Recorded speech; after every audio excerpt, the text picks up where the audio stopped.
What's up, my peeps? This Grand Master Trey coming to you live. We're talking about self-defense today using weapons. All right. John has what they call extremo sticks. He can show you how they can be used. All right. And that's not a popular weapon for a lot of people, but a lot of people that train in martial arts, especially some of the guys I see doing jiu-jitsu in the Swan Academy, I love watching their video. Steal some of y'all stuff too, just in case, and make it mine. But now I just probably told on myself then. But that's cool. All right. Each one teach one. That's what y'all told me. All right. So there are many weapons on your body when you have self-defense without having to tote a gun or a knife.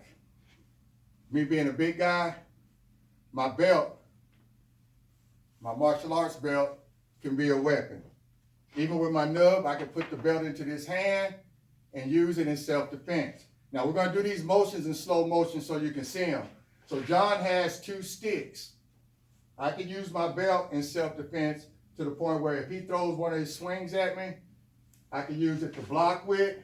Look at the end of my belt. After I block, slap him with it. All right? I can use it to take sticks away. He comes in, I block. See how far this is from my body? Wrap,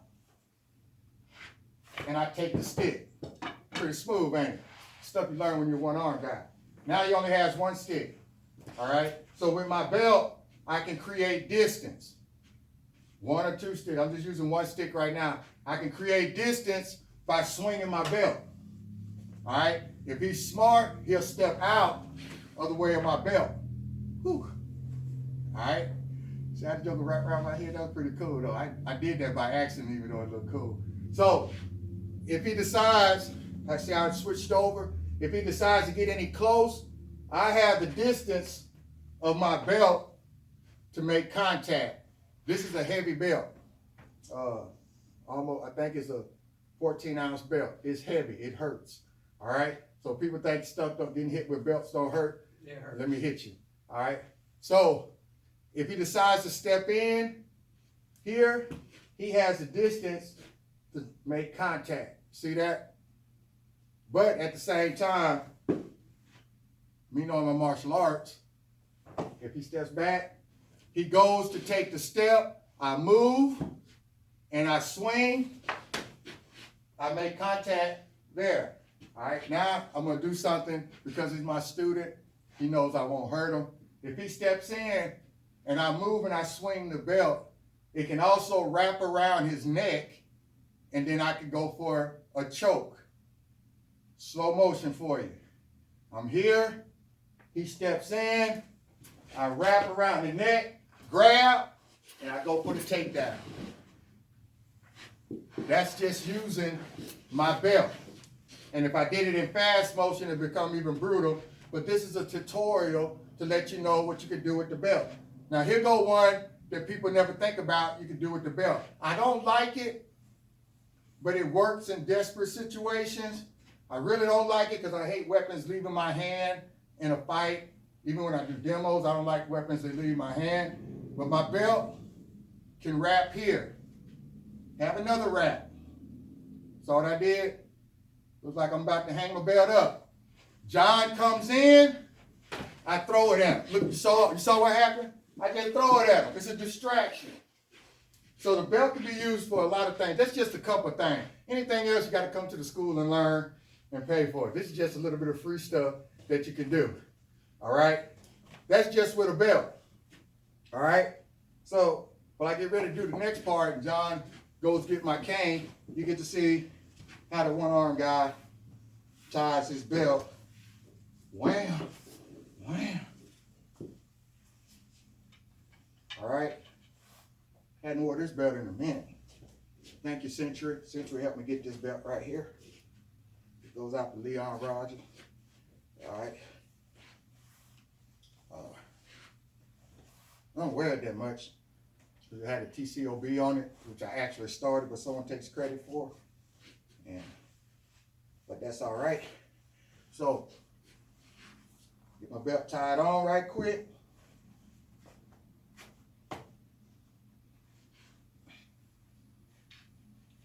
Boy, And that's how I get my belt tied. So, the cane is one of the best self-defense weapons you can have if you walk around and you're disabled. My cane becomes an extension of this arm and an extension of my present arm. There's many things on this cane that I can strike with. I call this part the base. I call this part the tip. I call this part the handle. My son liked to call it the hook. I call it a handle because if you know my handle on my cane, it has a back end and a front end.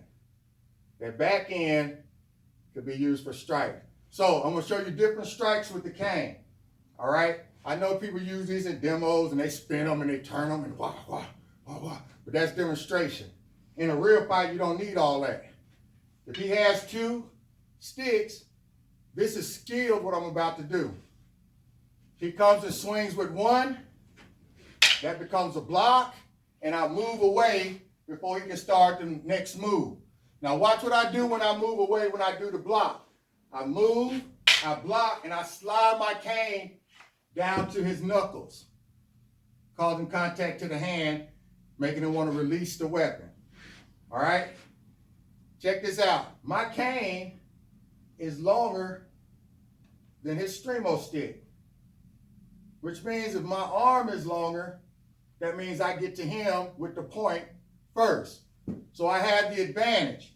Whenever I get ready to start an attack with the cane should either be to your side or to the front of you. This is my technique. I know some of y'all may have something else, but this is what we do at Anthony's Martial Arts Academy. So if I'm here and an attack comes, I automatically bring the cane up to protect my face and my head. Now, this comes with training. You got to have a strong wrist. Now, understand what I'm saying by a strong wrist.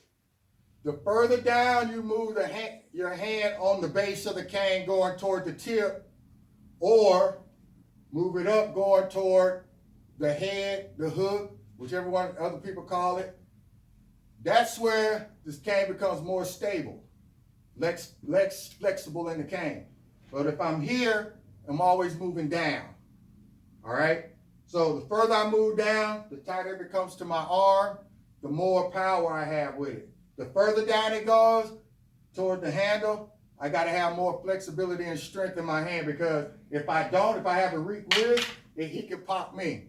If I got a strong wrist, boom, it becomes a battle. Further I move it down, it becomes more like a Stremo stick, but I have a base on mine. He doesn't have a base on the Stremo stick. So I can attack, then turn, pow. All right, so the cane can be very awesome self-defense. All right, but suppose he's one of those awesome martial artists that has a cane and he can go back and forth.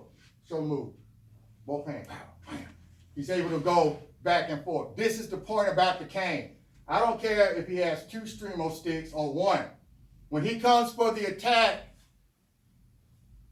I bring my cane up and establish the distance.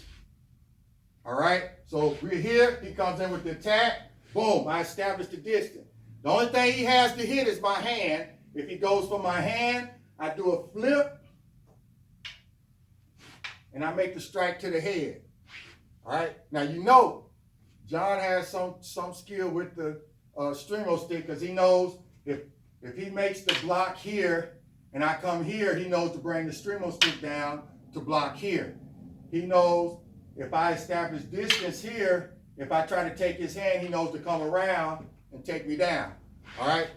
So now I'm fighting an experienced Stremo stick guy that knows how to counter my cane. This is the deal. You have to develop yourself with enough training to know how to ward off that attack using your other parts of your body. Check this move out. I'm here. He comes, I establish distance. He brings my stick around. So back kick, strike to the head. See how out of position he is? Because he wants to protect his groin and his face. But my cane closes the distance. All right? That's from being experienced. He knows what he has to block. I've been having experience, knows where the gaps are. All right? Using my other part of my body in addition to the cane. All right? It becomes real critical. He comes in with his Stremo stick. I block. Saw that? Saw how it slid off?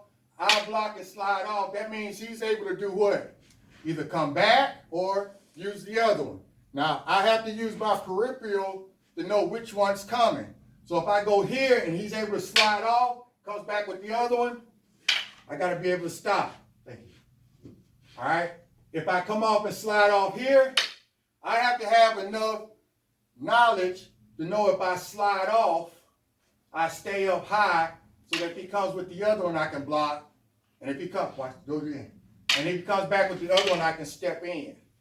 All right? But that comes when it comes fast. We even have drills, show me drills that make it look good when we do stuff like that. All right? But you have to be aware of who you're fighting, no matter what type of self-defense you know, because even the bad guys are learning martial arts now so they can overcome the good guys. Now, one more thing I'm going to show you before we go. I showed you distance with the point, how to use the base, short handle, long handle for distance. All right, now this is an advanced move.